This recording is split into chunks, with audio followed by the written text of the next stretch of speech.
Welcome to SIIMcast, a podcast brought to you by the Society for Imaging Informatics in Medicine.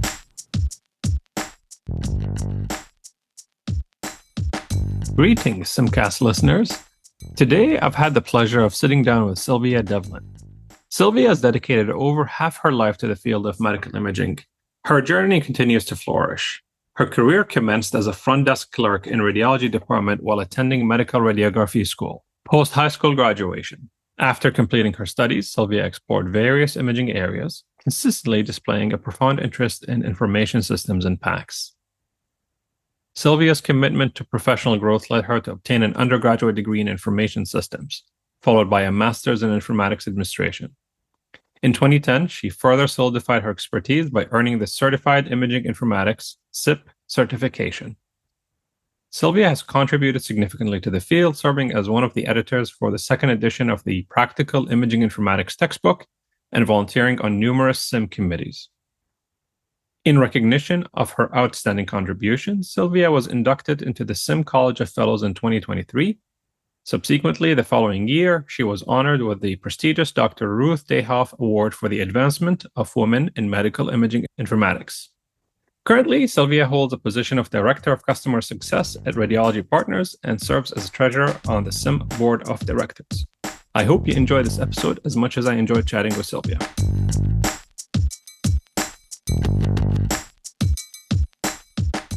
All right, welcome, Sylvia. Awesome to have you here. So tell us, how did you find yourself in imaging informatics? Well, thank you so much for having me. Well, I came into the imaging sphere very young. I graduated as an X-ray technologist when I was 20 years old. So I was very young, very unseasoned in the world and in radiology, but my first job experience was diagnostic and mammography. And one thing I can say that was really helpful being a radiology technologist was learning how to hang the films for the radiologists. Little did I know later on, having that skill would be so helpful for hanging protocols in PACS. Back in the day, we used the view boxes and the alternators, and I knew what rad wanted it hung what way, and I would have those ready for them when they came in the morning. So that was really, unbeknownst to me, a skill set that I really needed later on in my career. Yeah, fun fact, I don't know if your listeners know where the term wet read comes from, but back in the day when we would use film, we had the pleasure of having to stand by the processor and wait for it to develop the films. And on some occasions, the processor would break and you would have to literally fish your film out of the solution, thus, and hang it up for the rad, and thus it was called a wet read. That's awesome. I did not know that. I've heard the expression wet read, but I did not know that. Yeah. So I can also tell you my mentorship in that role ended up being my director at the School of Radiography, Medical Radiography, where I attended. A few years into my tenure as a rad tech, I decided I wanted to get my bachelor's degree. And so I went to him and asked him, I'd like to get back into school. And he said, don't get it here. And I was like, wait, what? He said, you don't want a degree in radiology. You want it in information systems. Now, mind you, that was back in the late 80s, early 90s when I didn't even know what that meant. I'm like, what's that? He said, it's the future.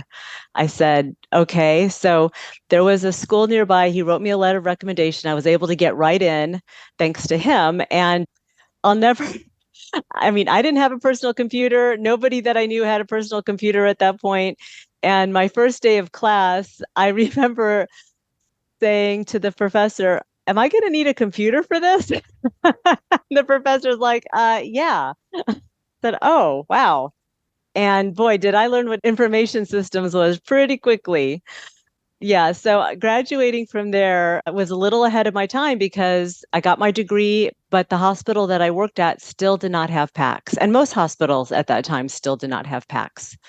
So what I did was I decided to get a job at the IT help desk for my health system. And my friends thought I was nuts. They're like, what are you doing? Because I took a huge pay cut. But I realized that I am not going to be able to get the experience that I needed to be able to be a functioning PACS administrator if I had never gotten my hands on the clinical applications. So worked there for a couple years. And again, unbeknownst to me, my future self, when I have to direct the teams, I have a full understanding, a hands-on understanding of what our frontline support desk goes through. And it really helps me with my decisions. So I really hail that as something that was so useful. Even though people perceived me as taking a U-turn, it ended up being probably the best decision I had made, or one of the best decisions I've made. So after my gig at the help desk, I went back to working as a X-ray tech in the angio imaging suite at the hospital. And I helped some of our physicists with a project that they were working on, and they snatched me up pretty quickly, which was appealing because, oh, no on call, sign me up. So I got to work in the medical physics department where I learned the importance of the diagnostic monitors. So that was very early on when the DICOM monitors started coming out. I learned how to calibrate them, how to test them to make sure that they passed the DICOM conformance, and had a wonderful mentor, Karen Brown, an imaging and physicist, who really showed me a lot about image quality, why those monitors need to pass the testing. Shortly after that, I got my first opportunity as an application specialist. I had zero experience. So, I had very well-rounded experience with some, but not the official title. Now, I went for the interview and again, zero experience, but they hired me. And later on, I asked my boss, why did you choose me? I'm the one that probably had the least experience out of all of your candidates. And he said, you had the soft skills. And later on, I realized how important having really good soft skills are in imaging informatics. Being able to talk to your vendors, being able to talk to your radiologists. Sometimes you even have to talk to the patients. Understanding how to have that empathy, that communication style just is really important and very helpful in this industry. I can maybe add one more thing to this. I think what they didn't tell you is that I'm sure they also saw a lot of potential in you. So your diverse experience, I think, showed them you're a very adaptable person. And the truth is, between potential and, like you said, soft skills, the truth is that I think that's actually a differentiating factor in any industry, not just imaging informatics. True. Yes. Being adaptable is so great for anyone's career because getting out of your comfort zone a little bit, you may tap into a talent that you didn't even know you had if you don't explore that. And, that first job was really great only because the radiologists I worked for were so fantastic, very understanding, and the technical team that I worked with were really great at showing me. I was able to learn a lot in that role. After that, I got an opportunity to become a real PACS administrator.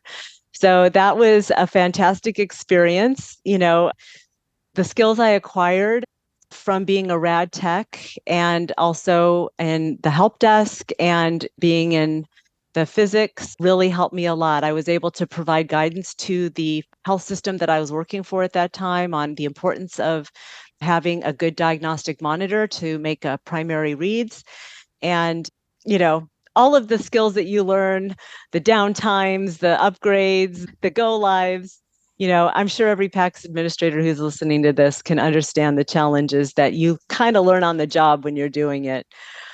But probably my most significant recollection of my PACS admin years was when our health system got hit by a ransomware attack. And our DICOM files were all encrypted, and all of the clinicians, the leadership were looking at me like, what do we do? And I don't know. But boy, I learned real fast how to recover from one of those. And, I had a great person that was assisting me at that time. And my boss at the time, he he was just great in giving us support and ideas and guidance on how to get through it. And I believe those boots on the ground PACS admin experiences really helped me to move on to the next level of my journey in imaging informatics. I'm Sure. curious. You talked about becoming a PACS admin, and you mentioned to me before that when you went into systems information, computers were still relatively new, and you actually had to go buy a computer. Uh-huh. So, help me paint a mental picture here. When you became a PACS admin, was PACS already prevalent, or was that still relatively a new thing that a lot of people didn't know about? Where I was a PACS admin, it was relatively new to everybody. The radiologists, of course, were excited about it, but we were still at the point where how do you get the DICOM modality work list to work, right? So nobody knew. So, I had to work with the vendors very closely to try and understand, okay, how do we do this? And so a lot of learning on the job with DICOM modality work list, getting the modalities to send to PACS. We didn't have EHRs at the beginning of my PACS admin, but throughout my journey learning that, as the imaging informatics tools evolved, so did my knowledge. So I kind of rode the wave. Rode the wave and probably helped write the book. Yeah, yes. Yeah, Well, it's only half joking because you did help write the Practical Imaging Informatics book, right? I did. I did, along with a lot of great other authors and editors. For any listeners out there, it's a highly recommended book. I will admit, I bought the book to get my SIIP certification. But then as I was reading to prepare for my SIIP certification, I was like, I don't know why I didn't pick up this book sooner. It's a treasure of knowledge. I know. It really is a treasure of knowledge. Yes, the wealth of knowledge of the authors is incredible. A lot of the imaging informatics leaders considered to be leaders in our industry have contributed to that book. And yeah, collectively, that book is really, I've heard people refer to it as the Bible because it's just something that everybody uses as their source of truth. I would agree with that. Yes. Yeah. Yeah, it's funny. When I worked at Hopkins, I would see people studying for their SIIP that would have that residence. They had it in their lab coats, in the pocket of their lab coats. And they said, "Oh, I'm studying for my SIIP." And they would come and ask me questions. And so, yes, a lot of people consider that to be a very important book. So PACS administration worked in that role in different health systems for many years. But then I decided again to take my education to the next level. So this is when informatics started to become more of a well-known thing in healthcare. So the University of Maryland had a program or a degree that I could get my informatics administration. Went to grad school there, and simultaneous to that, an opportunity came to be a manager for the PACS administrators at my health system. So I was lucky enough to have been chosen for that role, and it was harder than I thought. I was used to being the person that, took the tickets, and now I was helping the team be successful, still getting direction from my director. So still, tell me what you want us to do. And as a manager, it was my job to get the team to get those goals, the organizational goals, accomplished. I learned a lot in that role. Didn't get it all right, but I'm sure every person that has had that experience can relate. Yeah, going from peer to boss is not easy, but you definitely grow professionally. So having the management role where you're taking tactical issues, working through them tactically, knowing which team member to throw the ball to, having that kind of overview of the team so that you don't, constantly throw the ball to the same team member so that you don't burn them out. And also, helping some of the team members that may not be as well-rounded or seasoned as the others, giving them a chance to try it so that they gain that experience. Also, I'd have to say, as a leader, having regular check-ins with your team members really does help build the team because it fosters communication and trust. If you don't have trust in your team, it can become toxic pretty quickly. And also being cross-functional, being able to reach across to different service lanes promotes an understanding of their perspectives. And that kind of breaks down those silos. It's really easy to say, well, that's not my area. And, I'm just going to move this ticket over to that team, not really understanding, well, wait a minute. You need to have kind of a warm handoff to be able to move the issue to resolution more quickly. Of course, having social activities outside the work environment helps build more fun memories. So my management philosophy, I kind of knew it intuitively, but as I worked in it more, the more years that I worked in management, I was more of a servant leadership type of manager where my number one goal for my team members was to break down obstacles, help them get the resources that they need. Anything I could do to make them successful was, I think, my secret sauce. And also giving them the trust that they needed and giving them the empowerment to encourage autonomy was very helpful. I mean, I wanted them to know that I believed in them. And if they had a suggestion on something, I encouraged them, hey, let's talk this out and let's try it, because number one, if it's their idea, they're going to want it to succeed, right? And most of the time, it was successful. And that gave them confidence and motivation, which I love to see that in the team. And if it didn't work, well, at least we had the guts to try, right? And we know for next time not to try it again. Being a manager, it was rough. I was a manager during COVID. So managing a team on site when a lot of teams got to work remotely, the radiologist needed on-site help. And I have to say that the team I managed at the time handled it really well, and we got through it. So subsequently, I got an opportunity to work at a position at Radiology Partners as a director for clinical platform services. That was a remote position. Very, very different, vastly different from working in a hospital or health system environment. Working remotely was something I'd never done before. And, as I reflect back on the transition from being a manager to a director, being a manager, like I said, is more tactical. Senior leadership provided me the directives, and it was my job to have the team get that done.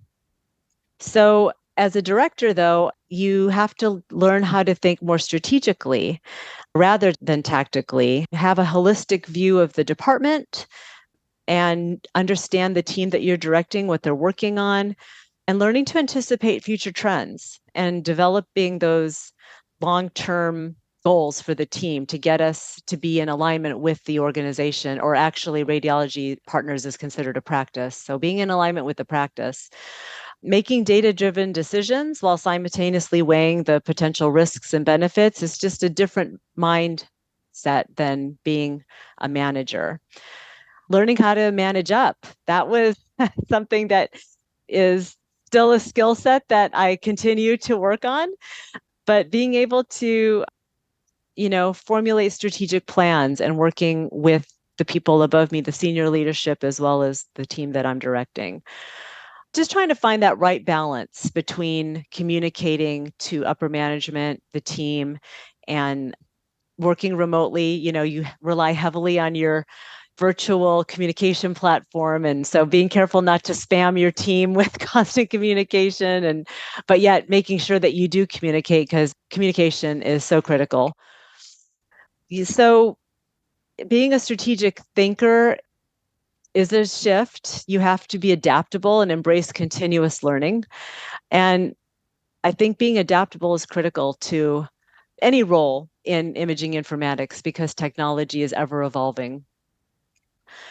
I would say also fostering an environment of continuous improvement. It's really easy to get in a routine like, well, this is how I do it, take a ticket, solve a ticket, move on to the next ticket. But, can this process be more automated? How do I get away from having such a manual process to having technology work for us? So thinking along those lines is really helpful for a director. But I have to say, most importantly, in our industry, because we are patient-centric, having that customer-centric, patient-centric thinking, the philosophy of thinking that way, remembering that everything that we're doing, there's a patient at the end of this, really helps keep you centered on why we're here. It's really easy in technology to just think about, oh, I have to fix the application, but remembering that there is a patient at the end of this, how can I make their experience better as a patient to get them to be healthy again? And your background as a technologist, I'm sure, prepared you for that really well because you're used to looking after these patients, right? So true. And I'll tell you, I thought when I went into technology that I would miss having that patient-facing interaction, but keeping the patient in mind as I do my work really reminds me and motivates me to try and get to resolutions faster so that we can get the patient's diagnosis out in a more timely manner and get them the information that they need to make the decisions needed for their care. You're still caring for patients. You're just not doing it in retail settings. You're doing it in bulk settings, right? That's right. Exactly. Yeah. So that customer centric thinking is what led me to being the ideal candidate for my current role as director of customer success, which is new. Many people may not even know what that is, but customer success came from the software industry. Traditionally, a product would be made and would be sold in a brick and mortar store. And, if that was a popular item, a lot of people would shop at that store. But in came software. And boy, what a difference, right? Software development is so quick. And there's always a startup out there that promises customers, I can do it faster and for less money, less cost. So churn became a big deal in the industry. How do we mitigate churn for our customers? And they've quickly realized the customer satisfaction is what keeps customers loyal and happy and mitigates them looking at other competitors. So Radiology Partners adopted this, and I have to say thus far, it's been the missing link to what we've needed for a long time. Again, support. I've been in that role. I get it. We get a ticket. We try to resolve the ticket as quickly as possible, move on to the next ticket. But we don't understand, in that role, the customer's journey. Like, why are they opening this ticket? What's the purpose of this? So having a customer advocate for the radiologist, for the practice directors, for whoever the customer is that is at the end of that, knowing what they're going through, having an overview of their journey and providing them strategic guidance on, hey, I know you think that this is probably the best thing for you, but did you know that we have another option? There's another application that we have that would do this so much better for you. And that has really helped in my current role, having, a strategic partnership with the customer.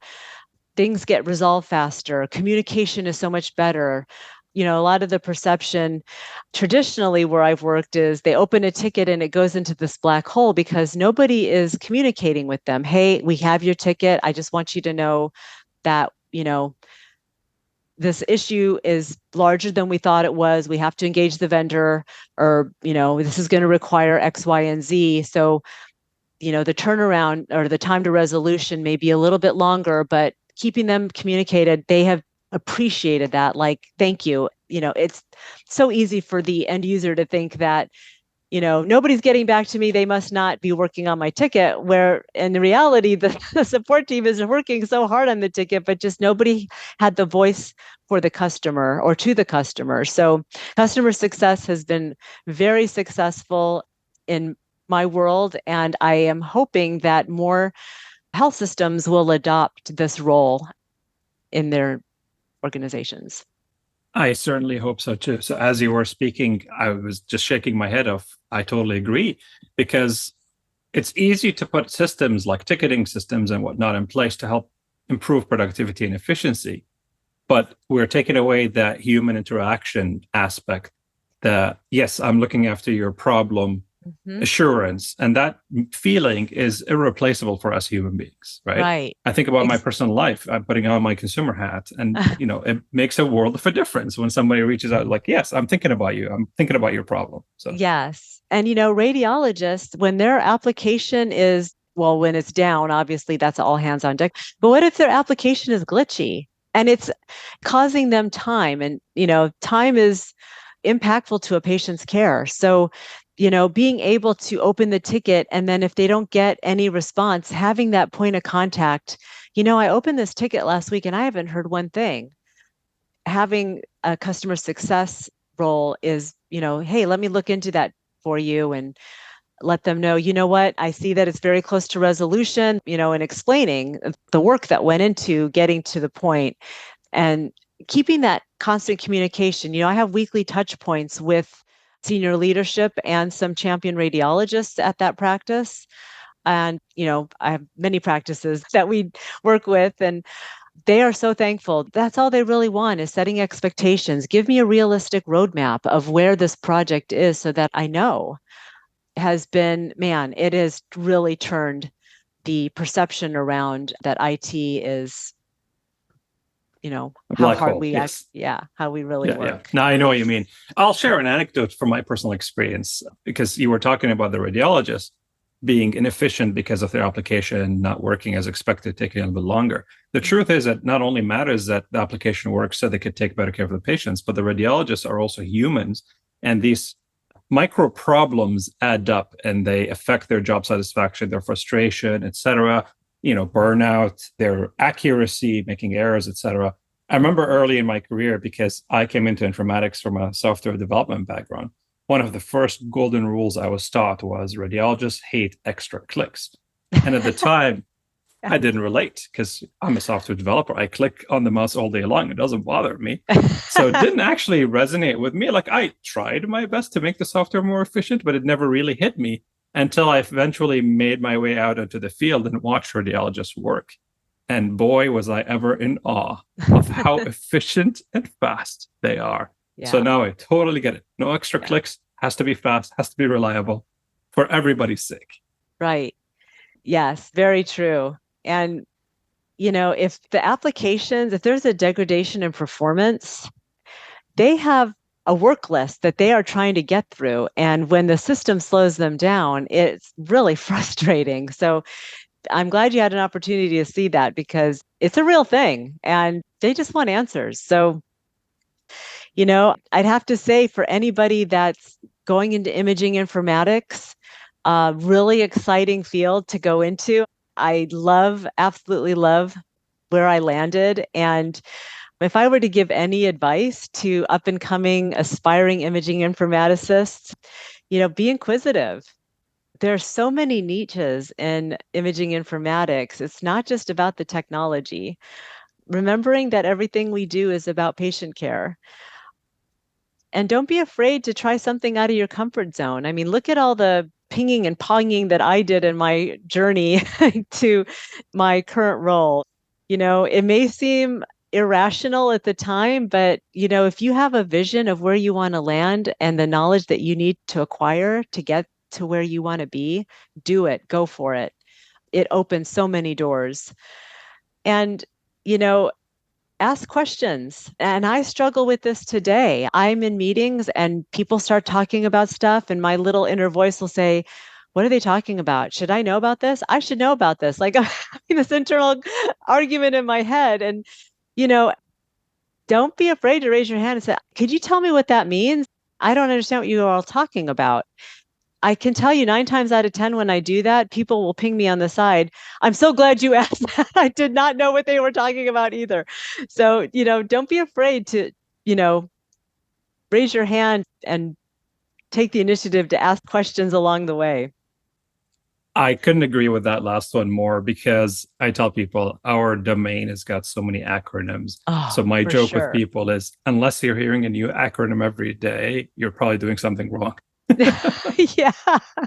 I heard one yesterday. I'm like, what is that? Yeah. Yeah. And then when they told me, I was like, oh, that's a new one. Sylvia, I want to take a little detour. So I loved hearing your story from a professional point of view, but I'm actually curious. I've never heard your backstory of how you found SIIM, how you got involved. And it's needless to say, Oh, I mean, for anyone here who's listening that doesn't know you, I can't hardly think of any SIIM honor that you've not achieved, right? You've served as a volunteer for many years, you've gotten awards, you've been inducted as a fellow, you've done just about everything. Can you tell us a little bit more about that side of your career? yes. So going back to my very first big break as an application specialist, my boss at the time, his name is Jeff Kelly. I'm still in contact with him today. He's a wonderful person. He gave me some really great advice is, I wanted to know, how can I learn more about this? Where do I go? Because back then there weren't really many resources to learn PACS because it was fairly early in the evolution of PACS. And he said 100% you need to join SIIM. So he hasn't steered me wrong yet. So that's exactly what I did. I joined SIIM.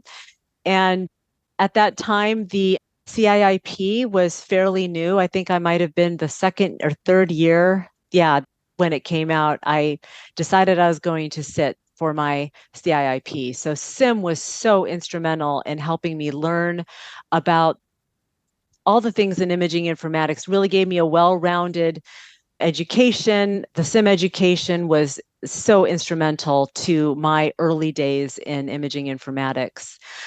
Went to my first meeting in Minneapolis and I was intimidated. All these people are so smart. I will never, ever be up on the stage like they are. So, you know, for those of you who go to your first SIIM annual meeting, those of us that have gone to them for a while, we want to take you under our wing and show you the way, like those before me did with me. So many wonderful people were like, hey, I think this would be a good session for you to join at your level. And, everybody's so great there. The SIIM members are phenomenal. So being in that mode for a little bit, I got to know people at SIIM and somebody reached out to me and asked me if I wanted to be on the education committee. And that, of course, oh my God, that sounds scary. They're like, no, it's not scary, Sylvia. And by joining a committee, I got to know so many wonderful people. My breadth of knowledge really expanded from networking with my colleagues from other health systems and industries and friendships. To this day, I have very strong friendships with people that I met from SIIM. So joining the committees, I got in another committee. And from that, they're like, you know what? I think your experience would be really great for this committee. And I got to know more and more and more people. And, very collaborative, got to start leading some sessions, which I, believe it or not, do have a little fear of public speaking. So I got out of my comfort zone and said, I'm going to get up on that stage.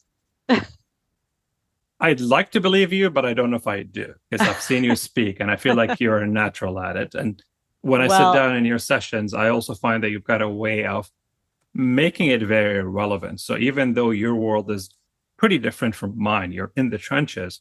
When you tell me a story, I feel like I'm right there next to you watching what's happening. So, like I yeah, said, I I want to like. believe you, but I don't know if I do.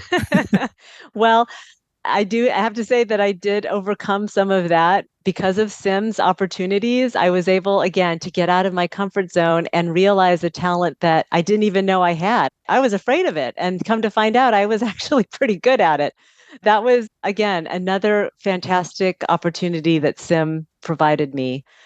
So I have to say that that is how I grew in SIIM, is just the networking, getting to know some of the other SIIM members and collaborating on, hey, I think what would be good for next year's annual meeting is a session on this.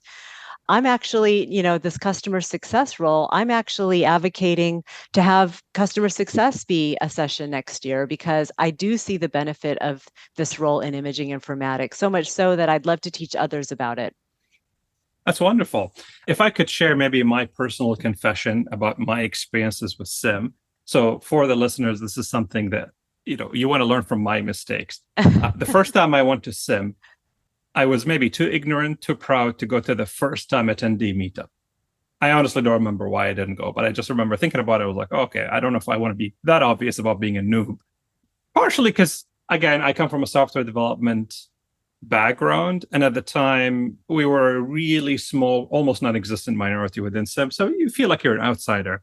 Mm-hmm. But all these years, I got immersed into the community and made friends that I see people and whatnot. I never thought about going to one of those first-time attendee meetups. This year, I got voluntold to go.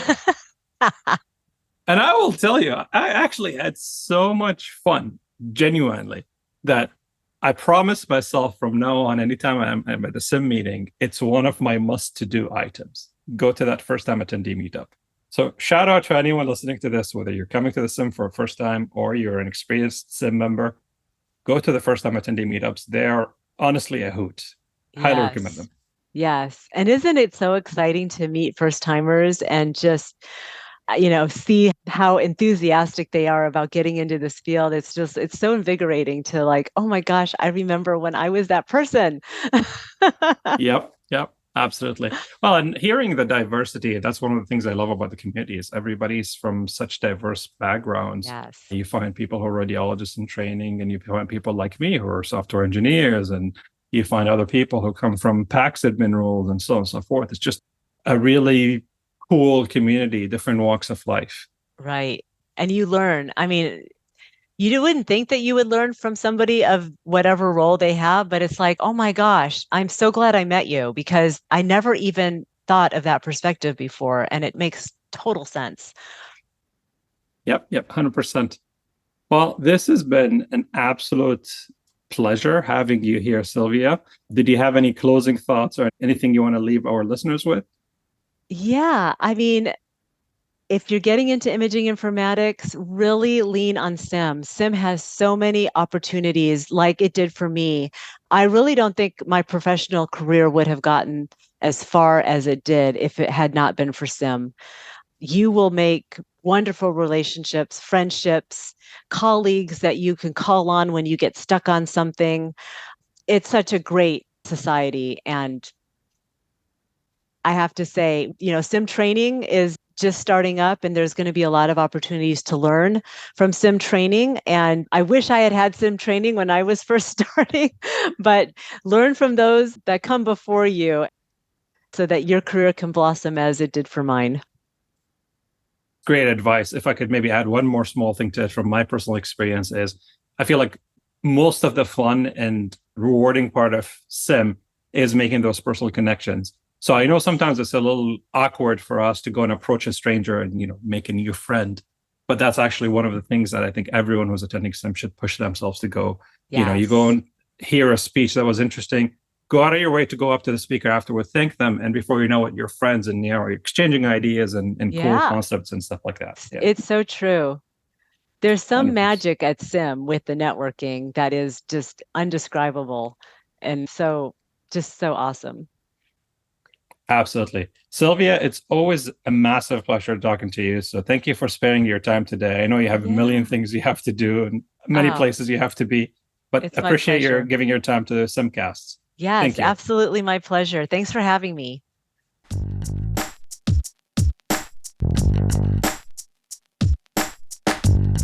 SIIMcast has been brought to you by the Society of Imaging Informatics in Medicine. Please visit our website at SIIM.org for more information and educational content, including webinars and an archive of prior episodes. Please follow us on Twitter at sim_tweets. Thank you to our listeners for your continued support.